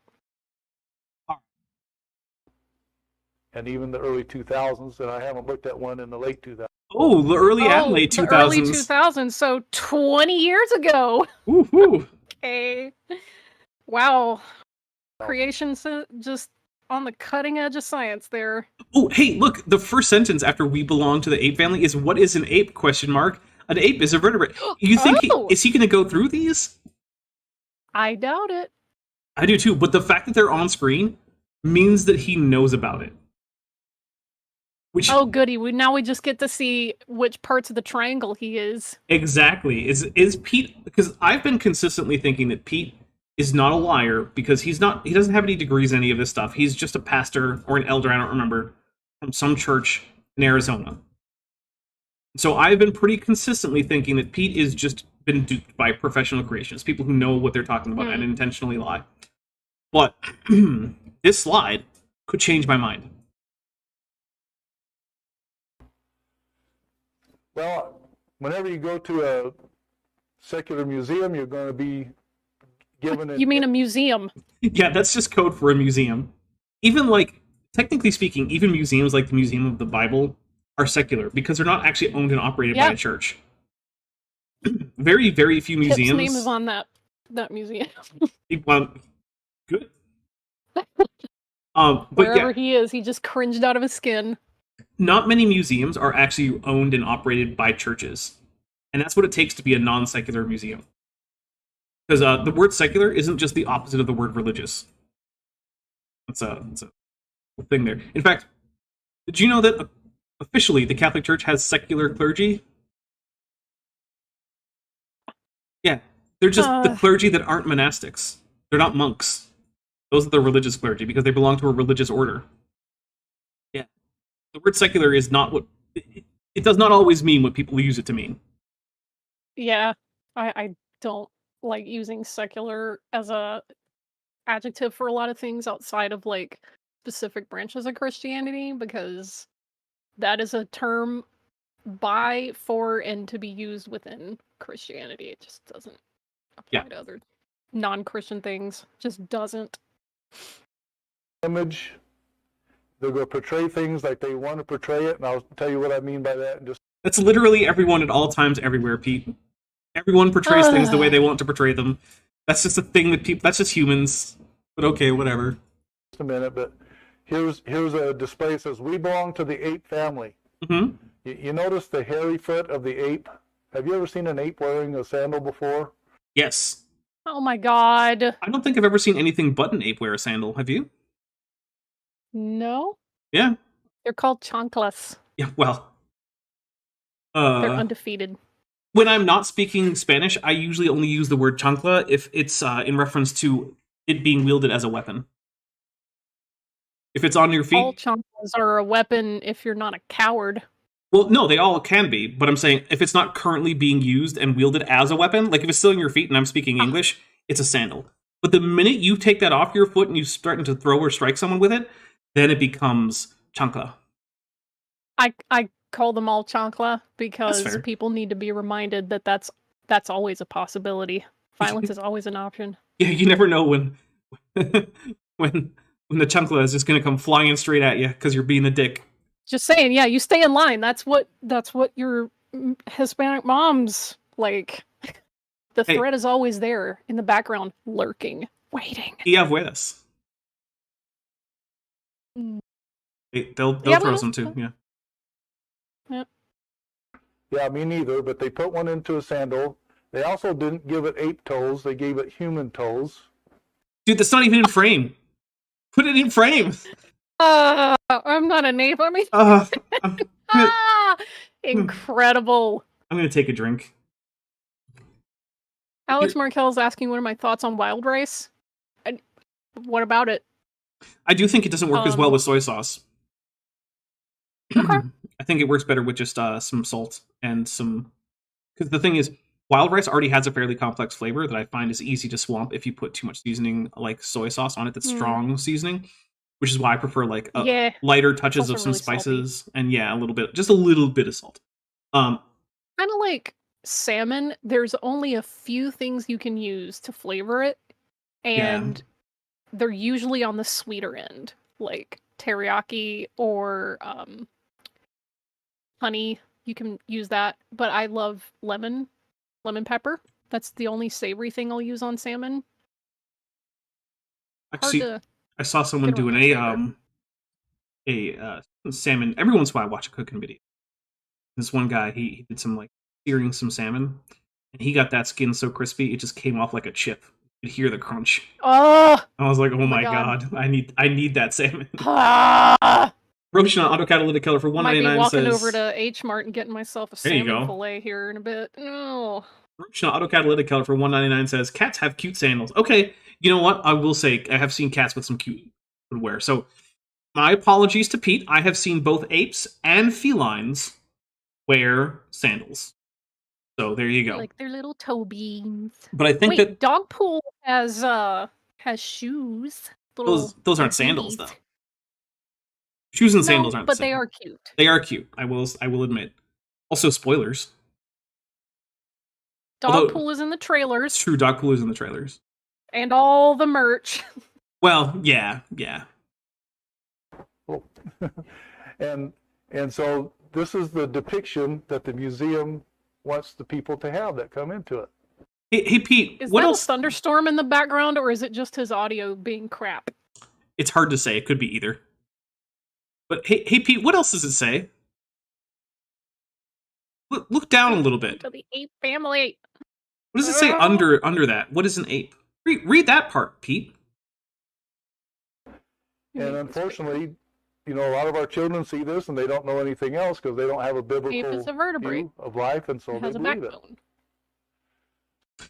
Okay, Pete is a liar, everybody. And he ripped that off from Kent Hovind. Well, yeah. Also, dude, if you're gonna show an ape that's like grandpa, at least show an elderly ape, not a very obviously young ape. Like, I don't even think that chimp is adolescent yet. Like, come on, man. The fact that he's bald is not a good indication. I'm gonna take a drink, by the way, because Pete has just shown himself to be a liar. Because he right there had a great opportunity to go into why he thinks humans aren't apes on the basis of a museum display that gave him a definition for apes, which he clearly saw because he took a photo of it and ignored. And he just ignored that. Yeah. That just went, nope. So take a drink. Clifford is saying there's merch of Dogpool. Yeah, the Marvel Legends. I think the Marvel Legends has it, the action figure, and Hot Toys put out a Lady Deadpool with Dogpool and Headpool, I think. So, and all of them are in the trailers. I didn't spoil anything. So, yeah. All right, here we go. So, is this your grandpa? And no, it's not. No, because no one thinks that humans descended from any extant ape species. That's not how that works. Except younger creationists, because they don't understand how science works. Yeah. Looking at that ape and asking if it's your grandpa is basically the same as looking at, like, your third cousin and asking if that's your grandpa. No, obviously not. No one thinks that's how that works. I mean, maybe if you're like Philip J. Fry, that might be how it works. Because, yeah, he did become his own grandfather. But most people are not Philip J. Fry. Who did the nasty in the pasty, in his own words. I love Futurama. Chester, Lord of Fools, for $5 says, the most dangerous weapon in that movie was the store in the background during the Deadpool Battle Royale scene. So good. Liefeld's just beat. That was chef's kiss. It did really come close to being the perfect movie for a Deadpool movie. Listen, it's made well over $1 billion. It's the highest grossing R-rated film of all time, and it deserves it. Oh yeah, it is excellent. I can find very Great, little that I could great possibly complain about. In fact, even the opening scene was just pitch perfect. You're probably what's funny wondering is how we're going to people do are this losing their mind, tastefully. like, how do these timelines work? No one cares. It's a Deadpool movie. Don't worry about Yeah, it just doesn't matter at all. Like, it doesn't matter. wait, why is X2 in here? Why is that? But then no, don't worry about it. It's just It fun. doesn't matter. Yeah. It's just fun. Mhm. It's just a movie. I should really just relax. It's MST3K rules, baby. See, the thing you got to remember is that it's basically just Ryan Reynolds having fun in an MCU type setting. Yeah. And it also just happens to be canon for the MCU for some reason. Don't think about it too much. Because it should be. Yeah, it doesn't matter. After Evolution of Fools Kun for 199 says that chimp isn't bald, it's overexposed. I think it might be a little bit of both. Young chimpanzees do have a tendency to have a little bit of a baldness going, but yeah, it is also definitely overexposed. Or possibly the photo itself had the exposure levels artificially raised in post, which I actually think is more likely because I think I've seen that picture before and it wasn't overexposed in the original. Because for some reason, some people do stupid things like increase exposure to crazy levels in post. Also, I would also point out that, yeah, this TV is clearly overexposed via the camera settings, so it's also just possible that's not a fact from the TV. So, Hey, look, it's an orangutan. it is an orangutan, which is also not anyone's grandpa other than, like, baby orangutans that maybe that's the grandfather of. Yeah. Although, I suspect that's a female orangutan. It could be an unflanged male, though, because not all male orangutans have flanges, but the ones who tend to have the most reproductive success are the flanged males, which, again, is why I suspect that's not a grandfather. Is that your grandma? You know, that's the question that we're going to be looking at tonight. Did we really Dude, it's been almost 15 minutes. You could have been looking at that question the whole time. come from an ape-like ancestor?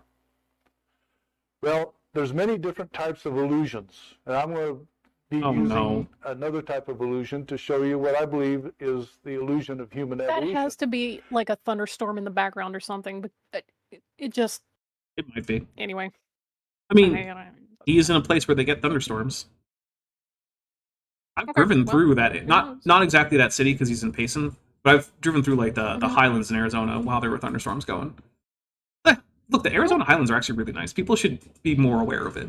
Like, it's got lots of forests and lakes, and there's all sorts of deer and campgrounds and cool little diners off in the middle part of the state? Eastern.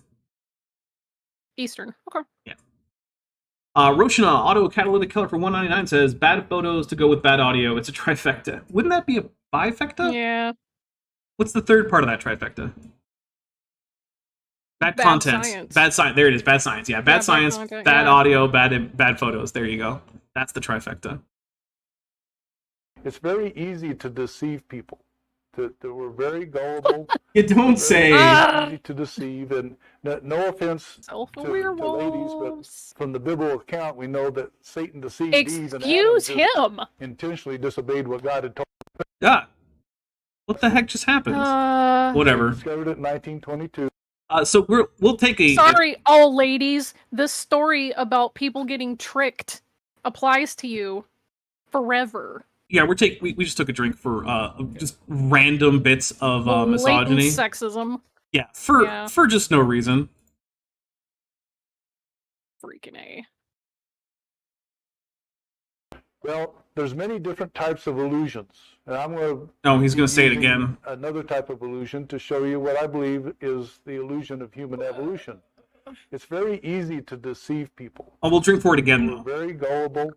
We're very easy to deceive, and no offense to ladies, but from the biblical account, we know that Satan deceived Eve, and Adam just intentionally disobeyed what God had told him to do. Hey man, here's a cool thing. If you say no offense, but then you say something incredibly offensive, that doesn't make it not give offense.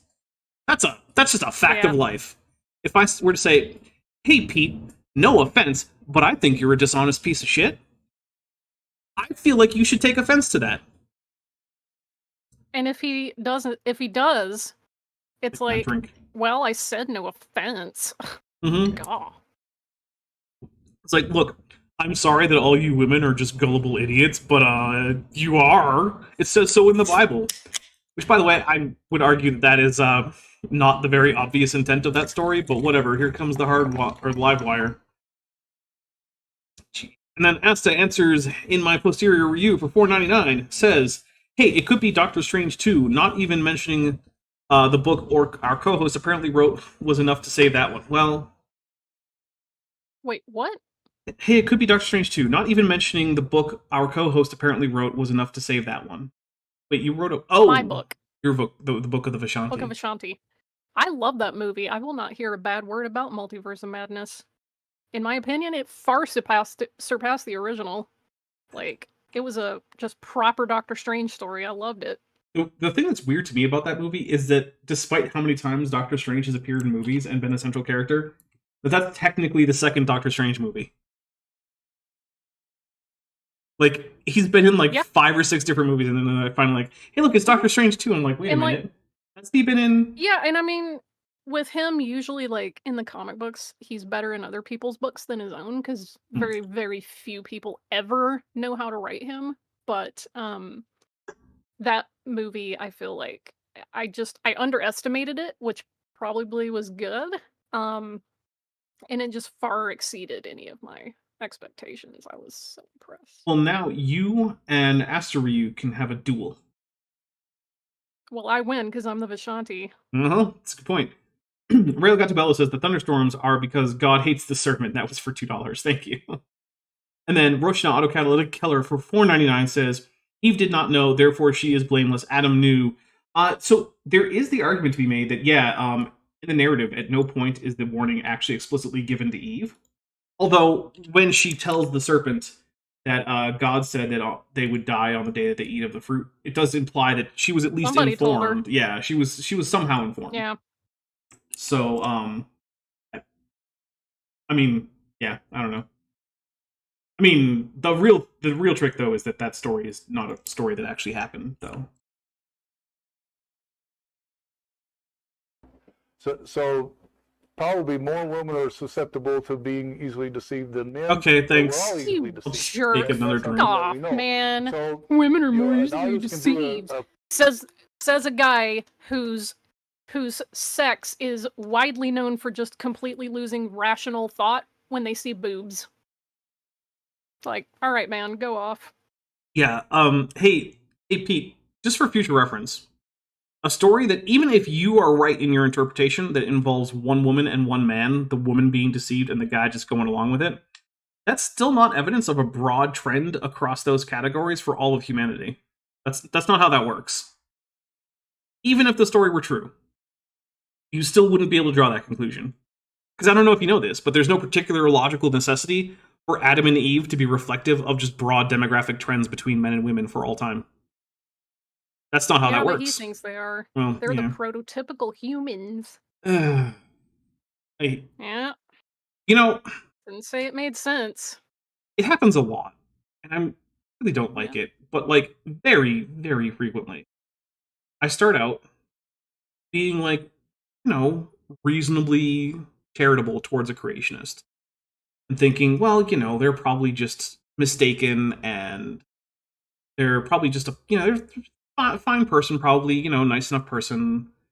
And then something like this happens and I'm like, oh no, you're just as much a piece of crap as most of the other ones I know about. That's awesome. Thanks, man. I might now be down to like just Peter from Paleologos and Rebecca from Bread of Life as the only creationists that I've had any significant interaction with that I still actually think are like, decent people.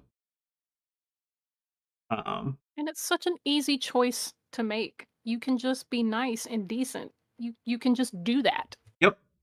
And I mean, with Rebecca, she's taken a whole lot of flack from other Christians in order to take a stand of like, hey, what if we were just nice to gay people?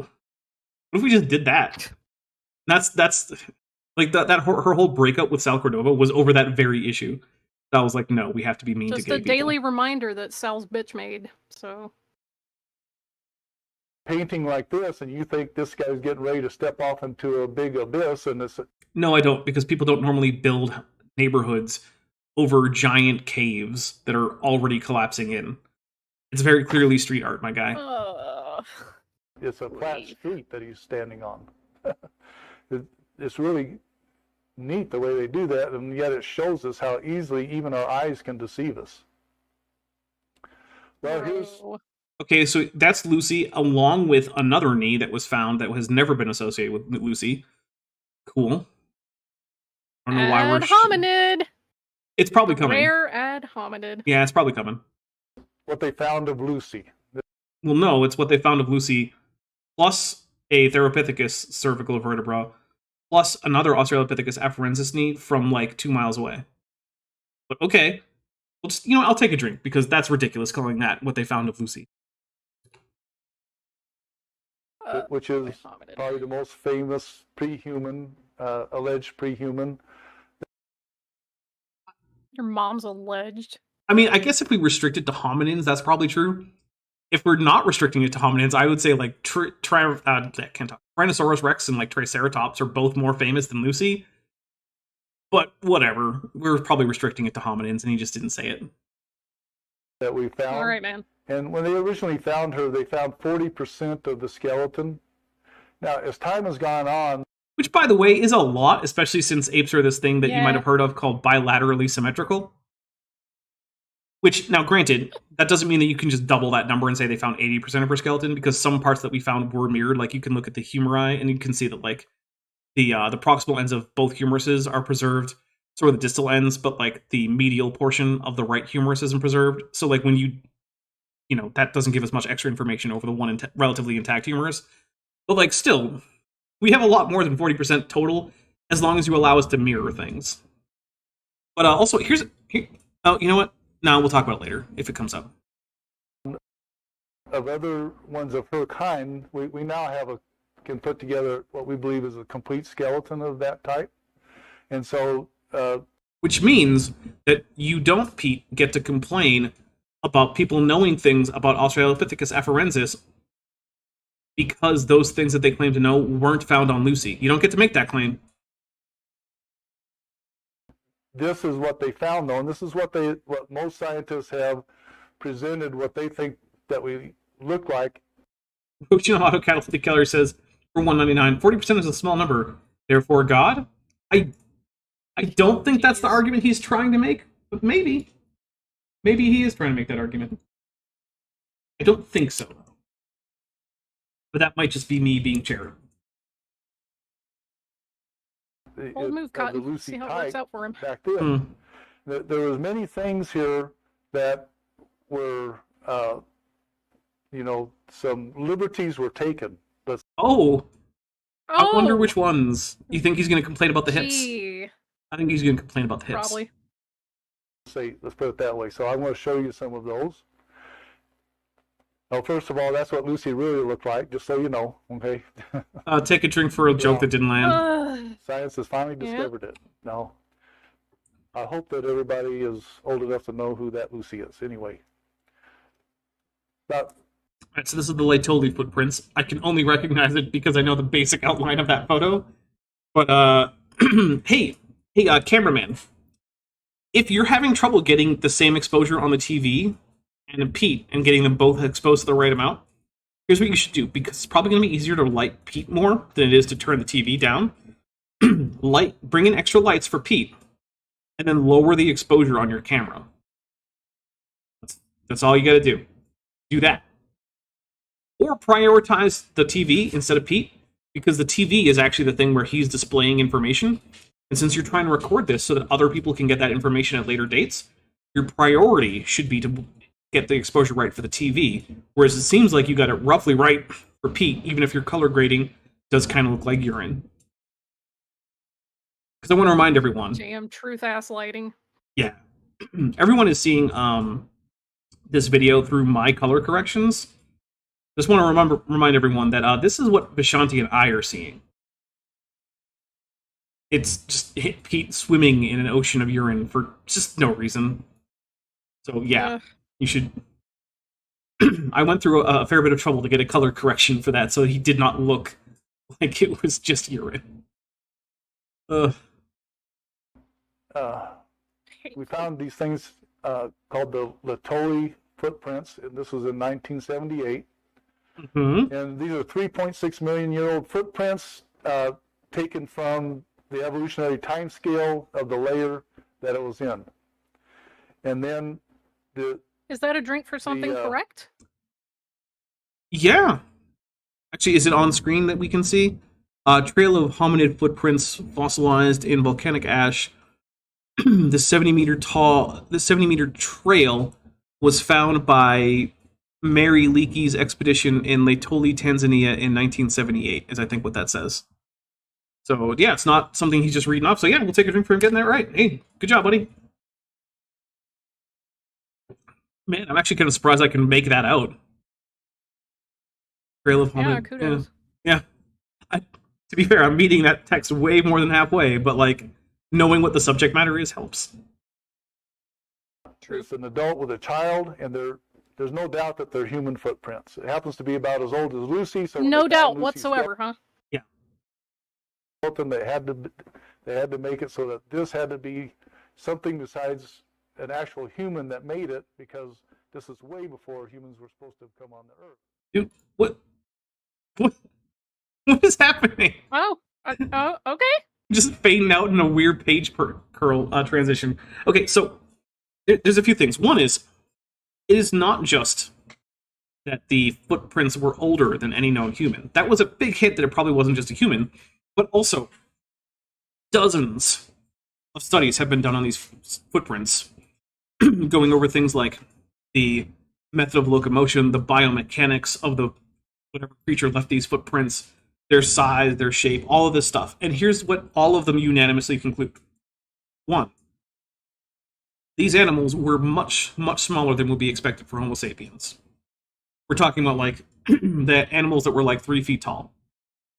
So, probably not, at least adult humans. But also, the biomechanics of the organism that left the footprints are actually somewhat intermediate between a chimpanzee walking upright and a modern human. Now, they're closer to modern human, but they're still intermediate between the two, and they also have unique characteristics of their own. Which means that these footprints were absolutely not left by a Homo sapiens. They were left by something else. And that thing had a morphology and biomechanic, like, and a stride pattern that matches the anatomy that we know from Australopithecus afarensis. And we have known Australopithecus afarensis finds from that time, and we have more than sufficient evidence to indicate, just from the anatomy alone, that Australopithecus afarensis was bipedal. So all of those lines of evidence come together to say, yes, these are Australopithecus afarensis footprints. There's no other plausible option.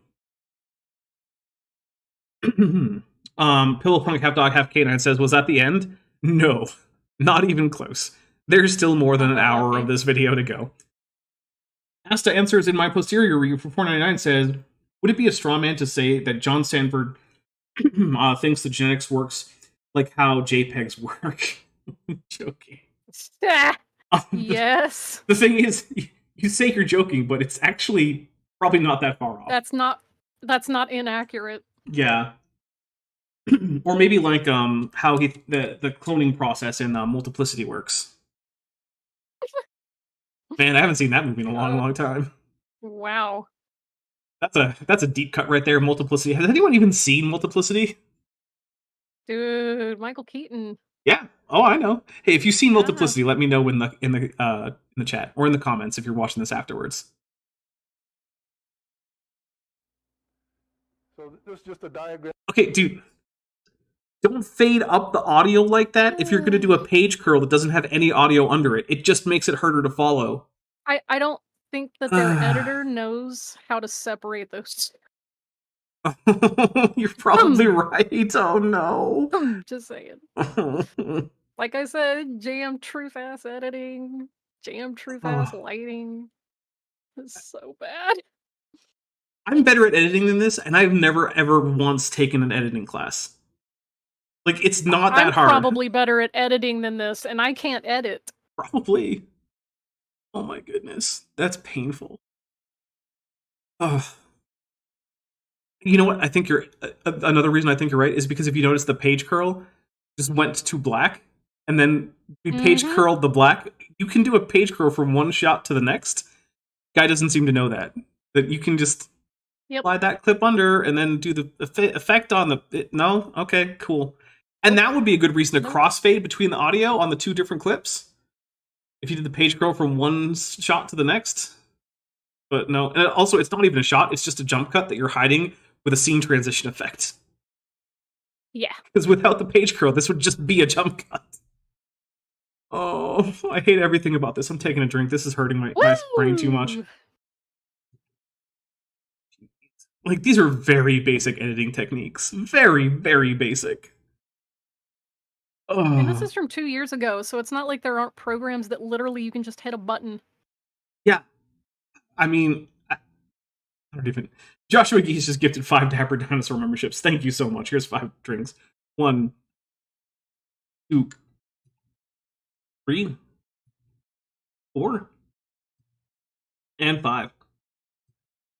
And then Savage Dreadnought Armored Schooner Cobra for $1.99 says Roger has much better production value than this, and that's true. Good grief! Yeah, it's how are you true. even worse than Roger? Roger from crap. Fossil University, who I usually hold up as like a paragon of bad production value. Yeah, he's way better than this. This is wow, saying something. That's not good. Although to be fair, I do genuinely like Roger. Because he's just so wacky, and like I've never seen him do anything that seemed particularly dangerous or mean or anything. And he's clearly having just so much fun. And I'm like, I can't hate Roger. I can't. He's adorable. As to answers in my posterior review for $4.99 says, I know for a fact I'm better at editing than this, and if you've seen my videos, you know that's not a compliment. Oh, seriously. Incredible. You remember one time a Twitch streamer hired me to edit down like a 3-hour stream into like a half an hour, and I'm like, but then she gave me a list of the things she wanted in that final edit, and I'm like, you wanted more than a half an hour of this stuff in the edit, so what do you want me to do? Like, your guidelines result in like a 50-minute video. Do you want me to cut extra stuff that you wanted me to keep in, or do you want to have a longer video? Like, I didn't really think about it. I'm like, yeah, I can tell. I can tell you didn't think about that. Yeah. It was like Star Trek Online gameplay footage. And she's like, oh, yeah. Edit out most of this stuff, but keep all the story material in. And I'm like, there's like 45 minutes of story material in this. You went through like an entire campaign arc in this video. It's more than 40 minutes. Pibblepunk Half Dog Half Canine for $5 says, notice how Genesis is either literally true or a parable, depending on what rhetorical point Pete wants to make. They did that a lot in my old church. Yeah, they did that in mine too. In fact, I did actually specifically once ask, if we're supposed to take the story of the flood literally, then what are the floodgates of heaven? Literally. And I was like, oh, that's just a metaphor for, like the clouds started raining. I'm like, well, then we're not taking it literally? So yeah, it's not literal. Like, well, no, it is. It's just this is figurative language within the literal narrative. Like, how can you tell where that is and isn't? So why is this figurative language within the narrative, but then the whole earth part isn't figurative language within this literal narrative? Like, where do we draw those lines? And yeah, there was it was actually a creationist speaker who I asked that question to. His wife pulled him away to go do something else. I think she noticed he was in trouble being asked questions by some dinosaur. Which, to be fair, was probably intimidating. Which is, it's funny though, because aren't they supposed to be excited about still living dinosaurs? Because doesn't that prove evolution's not true and the Earth is young? Look, I'd be excited to go see, like, I don't know, a polar bear in the zoo. But if a polar bear were standing right in front of me asking me questions, that might also be intimidating, even if I'm really excited about the polar bear. So, you can be both excited and intimidated at the same time. Like, think about Jurassic Park, when Dr. Alan Grant was so excited they had a T-Rex. But then when he saw the T-Rex, he was also very intimidated. Yeah. So, yeah, it's like that. Well, T-Rex behind the fence, like the electrified fence, good. Yeah. Actually, there was T-Rex wandering free, not good. There was a YouTube channel that did a recreation of that scene, but they used, like, a paleontologically correct T-Rex. It was actually still really cool. It was really, really cool. Nice. and making that animal look like it actually, or much more like it actually looked in life, did not in any way diminish how intimidating that scene is. I also love the Owl Kitty recreations. Those are pretty great. They replace like significant characters with a cat. Yeah. Jillian, have you considered Ren? Says, how old did your human suit appear at the time? I think it was probably like 15, I want to say. Not exactly Nice. sure. And what a human footprint and an ape footprint, what the feet look like, the hands and the feet, and you can see that Latoi footprint is obviously a human footprint. See, Obviously. I would love to know what training he has to declare that's obviously. yeah, we're going to take a drink because that means that this guy is just eyeballing it. Yep. Here's the thing. Get old appeal what it looks like. We've already been talking about Roger from Unfossil You before, right? Roger's modus operandi is to look at eyeball things, make some kind of mental connection to anatomy, and then just declare that his mental connection is reality. Which is why he says things like that concretion, like a concretion is a tendon ball, which isn't even a real thing. He's just misinterpreting an anatomical diagram. Tendon ball. Okay. Or when he says that cave is a vagina, which it's not. It's just a cave that's taller than it is wide. Which, it's the shape that a cave has sometimes. But that's what Pete is doing here. He's like, well, these prints look like the human footprint to my untrained eye, and they don't look like the chimpanzee footprint, which, yeah, I'll grant you, they look a whole lot more like a human than a chimpanzee footprint. Like it, but yeah, that settles it. Thanks, Pete. That's the thing. You can't just look at it. Eyeballing it isn't going to cut it in science.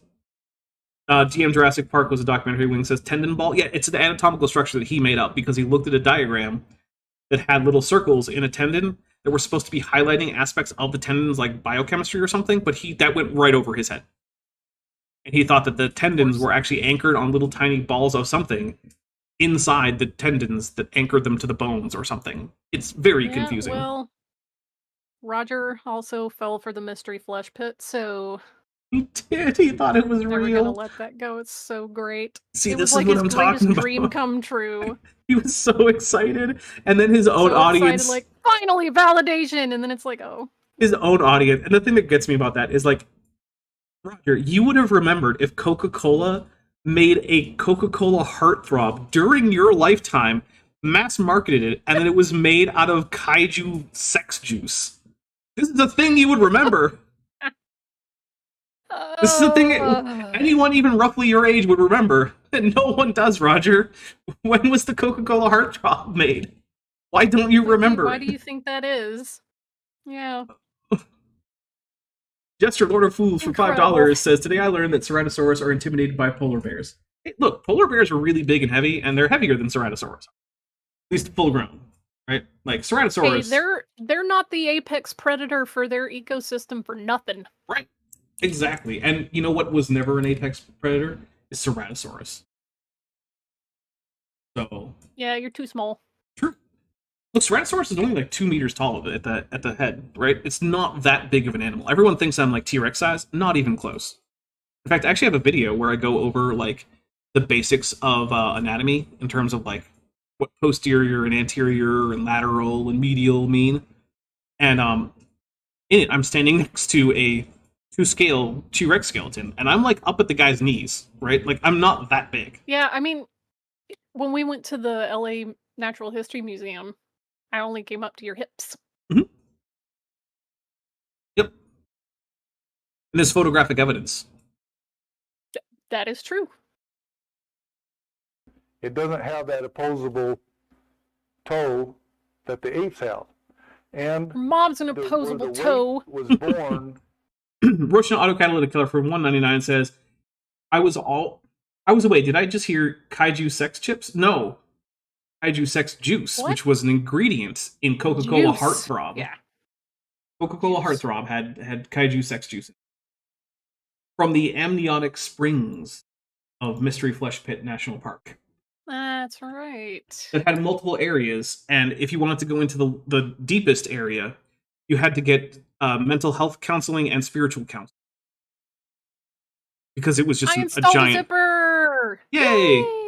Yeah, there was like there was the family-friendly part of the amniotic springs where like the amniotic juice was just way watered down and gave everyone just kind of a light euphoria. And then there was like the deeper part where it's like, this is just an orgy pit.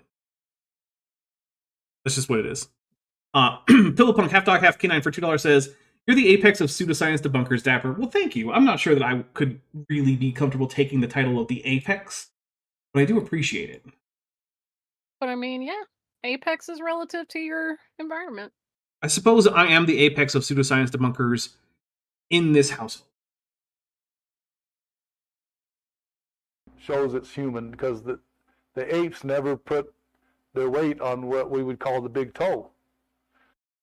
Dude, if you're trying to say that something is transitional, or okay, look, other people are saying this is a transitional fossil, right? You pointing out ways in which it's similar to one end of the transition doesn't help this argument at all, right?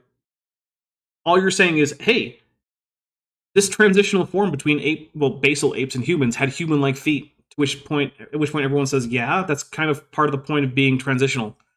It's a mix of later human traits and earlier basal ape traits. And one of the traits that came early on was, human-like feet. But you notice how the skull isn't very human-like. In fact, it's much more chimpanzee-like, despite having less prognathism and smaller canines than a chimpanzee. Yeah, that's the point, dude. Pointing out how it's transitional isn't an argument against it being transitional. Let's see. Rael Gattabello for $2 says, "Isn't Dapper literally an apex predator, though?" No. So I'm not an apex predator. Well, okay. By participating in human society, you could argue that I participate in the human apex predator status that they generally enjoy in most environments. However, if you were to go look at like the natural environment of Ceratosaurus back in the Morrison Formation, answer is no. Ceratosaurus was not an apex predator. That was more likely a spot taken by Allosaurus, a much larger animal. So. Jillian Wren says, "You could definitely take Bill Nye in a fight. That's all we're saying." Yeah, I probably could take Bill Nye in a fight. Probably take Neil deGrasse Tyson too. Yeah. Take that, Neil. Stop trying to rain on everyone's parade on Twitter. Let people have fun. And so it's obviously, everybody admits that's a human-like footprint. So Human-like, correct. We'll take a drink.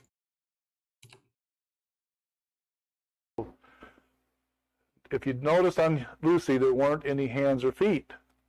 But when you go to the museums, this is what you see for Lucy. Ad hominid. Hey, Pete.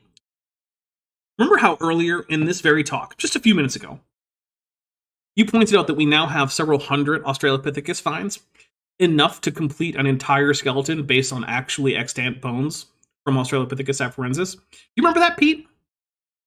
Now, Vishanti, I want to ask you a question, but you have to be prepared. This is a highly technical anatomy question, right? You have to dig deep into your anatomy. Okay. Do foot bones fall under the set of all the bones? Well, I'd have to say yes. Okay. So, all. Mm-hmm. So if Pete had earlier said that we had enough bones to make a complete skeleton, that would imply that we have all the bones, right? All the bones. Right. So does that mean that we have the foot bones? That, yeah. So does that mean that we do have the foot bones according to Pete? That would logically follow. Okay, so once again, I'm going to have to say that, yeah, Pete's just lying here, and yeah, we took the ad hominid drink, so fun. 206 bones, 207 if he's watching Gossip Girl. Lucy's feet. Why is that? You already know, Pete. You told us why. You already... trying not to demonetize myself here. Pete, you already told us why. You know why. You said it yourself. We have all the bones. We have the foot bones. Now, I'm actually less confident than Pete is that we have literally every single bone that Australopithecus ever had. I suspect we're probably missing a few, but not many. Astro answers in my posterior review for $4.99 says, okay, but deGrasse Tyson is almost as much of a sausage as AIG with his killjoyness. That might be hyperbole, but... but I like the two about as much. I mean, look, like I said, stop raining on everyone's parade over on Twitter. Mm-hmm. Yeah, Let people enjoy things, Neil. yeah, science should not be a reason that people like lose their sense of fun and adventure and whatnot. But for some reason, Neil seems to have taken upon himself to be like the world's wettest blanket, and I just don't get why. Yes. It's like, Neil, you don't have to do this. Like, I like a lot of your science stuff, but like, man, why do you have to complain about New Year's and point out to everyone that it's arbitrary? Yeah, we all know it's arbitrary, Neil. We know that. Yeah.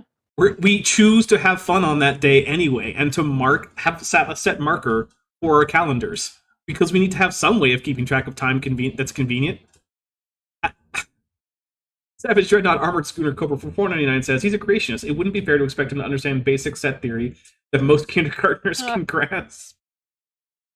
Oh, it's sad, but it's true. Like, a lot of creationism could be fixed by creationists managing to consistently think at the level expected of, like, 8-year-olds.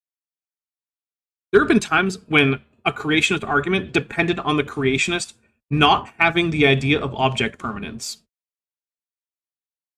I'm not kidding. The only way that I could find for the creationist argument that I've heard about Tiktaalik to make sense is if they just decided that object permanence is fake. That if they can't see it, it doesn't exist. Because apparently Peekaboo is the greatest game in the world. Because that's your mom reappearing out of nothing. Because you don't have an idea of object permanence. Because you have the brain power of like a 6-month-old child. Just don't let a witch steal you while playing Peekaboo. Right. The Witch was such a good movie. Yes. Also, it makes me feel so old that the girl who's the main girl in The Witch is also the female lead in The Menu. People do be growing up. I realized, like, yeah, those movies are like 10 years apart. She's a grown-up now. Because I'm looking at the movie and I'm like, why does she look familiar? And, you know, I'm just like, oh, there's a, beautiful She's woman also who's... young Furiosa. Yeah.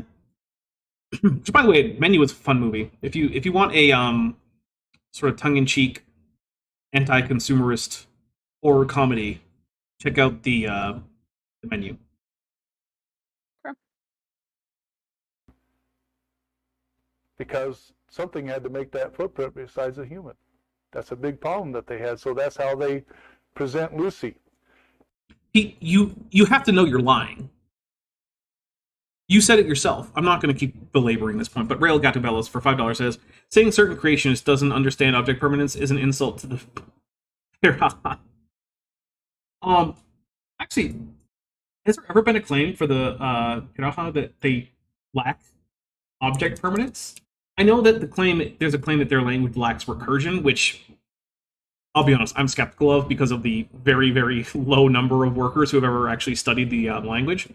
But I wasn't aware of any claims of lack of object permanence. But then again, it's not like I'm going out and reading all the papers about Piraha. But my understanding was the main claims were lack of recursion and lack of numericity. Like they had no actual numbers or words for numbers, even of small numbers. They just had words that roughly translate to many and few, and they could reasonably reliably tell which groupings of objects were bigger or smaller in extent, up to about like 9-ish. But yeah, I don't know. I'm not a linguist, so I don't know everything about Piraha. Although, then again, most don't know much about that language. Because it just occurred to me, probably no one knows what I'm talking about. It's a language of a group of South American, like, Amazon natives. And it is considered to be very unusual for its relatively small phonetic inventory, so not very many sounds in the language, as well as not having recursions. So, in English you can say, like, I picked up the can that I had poured into the glass that I had grabbed from my shelf that I had found installed in this house when I moved in, and I could just keep going with more and more recursive clauses. Allegedly, Piraha does not do that. And also, they don't have number words, which is very common, even in languages where the culture is not very, like, mathematically savvy. They still usually have numbers for at least small numbers, like 1, 2, 3, 4, 5. But the Piraha don't, apparently, allegedly. But again, virtually all of our information comes from this one guy who has pet theories about human linguistic universals, and has conveniently happened to find Yeah, he happens to have found one of the languages that, according to him, violates what are normally considered to be human linguistic universals. So it's like, how much is his reports just his bias seeping through and him finding what he wants to find, and how much of it is actually the language being weird? And I don't know. So, yeah. Since then, we have found Lucy's or her kind's feet and hands. Yep. And are you about to lie about them, Pete? 'Cause that's true. We have. Guess what? They had inline big toes. Let's see what Pete's going to say. And they're just like an ape's. Yep. Thanks for lying, Pete. Yeah. I'm going to ask everyone at some point to go Google Dakika child. I believe it's I think it's Dikika child. And it is an Australopithecus that was found with an intact ankle bones and mostly intact metacarpals, which are the bones in your foot that are like before your toes, right? The thing is, in order to have a divergent big toe, you have to have a divergent first metacarpal, because otherwise the toe wouldn't emerge from the side. And guess what? All the metacarpals are in a line. Turns out. Yeah. We have definitive body fossil evidence that Australopithecus feet were in fact not divergent in the big toe or hallux. Savage, Dreadnought Armored Schooner Cobra for 199 says, this one guy, the classic Gex citation. I mean, yeah, but to be fair, I am having to try and remember all of this from memory. You know. And Piraha is not one of those places where I've really dived into like all of the stuff that's being said about it. I'm just kind of vaguely aware of it because it comes up in discussions about languages. Locking wrists for knuckle walking. It's only kind of true. So there were some anatomical features of Australopithecus hands that are similar to adaptations that are usually attributed to knuckle walking in chimpanzees. But we also know that the limb proportions of Australopithecus would not have actually allowed it to knuckle walk easily. And so it's more likely that this is actually an adaptation that has simply remained as a result of not being deleterious in Australopithecus that is a holdover from quadrupedal ancestors. So, yeah, there is some truth to the idea that there are characteristics of Australopithecus hands that are associated with knuckle walking. However, that is not a biomechanically possible mode for that animal to walk, because her limb proportions are a whole lot more like at normal human limb proportions. And I would encourage any of my human viewers, try to knuckle walk. Try to keep your legs relatively straight, and then reach your hands to the ground and walk around on your knuckles. See how it goes. I'm going to go ahead and guess it's not going to go well. And that, unlike a chimpanzee, whose spine is still going more or less up from the hip to the head, that your spine is actually going to be going down from your hips towards your head, which is then going to have to be craned up at an extremely uncomfortable angle. That's what would have happened to Lucy if she tried to knuckle walk. Also, maybe don't do that unless you have a lot of yoga training. Jeez. Yeah. But you know what? We're going to Wear wrap... those gloves with the little knuckle guards on them like they do for motorcycles. Yes, that would probably help. But we are going to start wrapping things up here because we have been going for a little over 2 hours now. So looks like no fancy avatar or pizza for Bent, but we did get close, so very well done, everyone. I know. But I do think we hit the feeder number. Sweet. Yeah. Well, when I get back from Dragon Con. There you go. Which means you probably won't be here for next Saturday. Correct, I will not, definitively. All right. So no Vishanti for next time. Your internal sense of your schedule is going to be even more destroyed after Dragon. You know what? It's fine. I'm just assuming that this show is like the anchor for your entire week and that you build everything in your week around proximity to the show. Yep. You're welcome to think that. Thank you. All right, everyone. Let's take a look. What's coming up on your channel there, Vishanti? Anything? I've got a comic review in the batter's box for Joshua Geese. So that's the next pressing thing. So So what's coming up on this channel? On Tuesday, we should be doing Jackson with Jackson. I have confirmed with Jackson that he is good for Tuesday. So assuming that he doesn't change his mind about that, which has happened, but assuming it doesn't this time, Jackson with Jackson should be on Tuesday. Then on Thursday, we will be premiering the Pam Acker Catholic Young Earth Creationist, the movie. So it's going to be a long one. Get your popcorn ready, get your drinks ready. It's going to be a feature-length video right there. I think it's significantly over 2 hours. So yeah, Woo. quite a premiere. Then Saturday, we'll be continuing on with Pete. We're only 18 and a half minutes into this hour and 18 minute and 30 second. So we basically have an entire hour of Pete left to go. So yeah. So Vishanti, you'll be able to escape it. Yay! Hooray! You'll be busy totally not setting everything on fire. Correct. I'll just be putting out the fires. While also potentially holding a can of spam that doesn't actually have any spam in it. Yeah. That's true. All right, Joshua Geese just gifted 5 more memberships. Thank you so much. So let's take 5 drinks. 1, 2, 3, 4, and 5, which got us to 96%. So close. All right, so that is what's coming up here in the next week or so. I think that is basically it. Oh, wait, nope. I'm also going to be on Chesh's channel not too long after this. So I'm going to be on the Unnamed Tavern with Chesh, Manya, and Landon Knoll, who is, I think, the only person I know personally who has their own Wikipedia page. Unless you want to argue that I know Aaron Raw personally. I have been on a stream with him. I don't think that entirely counts as knowing. Talking about Godzilla. Yes, we did. Actually, no, that means I've been on 2 streams with him, because we did the Godzilla stream, and then we also did the stream talking about the Discovery Institute, calling myself, Aaron, Gutsig Gibbon, and Professor Dave like a group of like people like this and their deplorable ilk. And we just found that hilarious. Yeah. So we all did a live stream together about that. Yeah. I'm honestly I was honestly like, where the heck did I come from? I've never talked about Gunter Beckley once.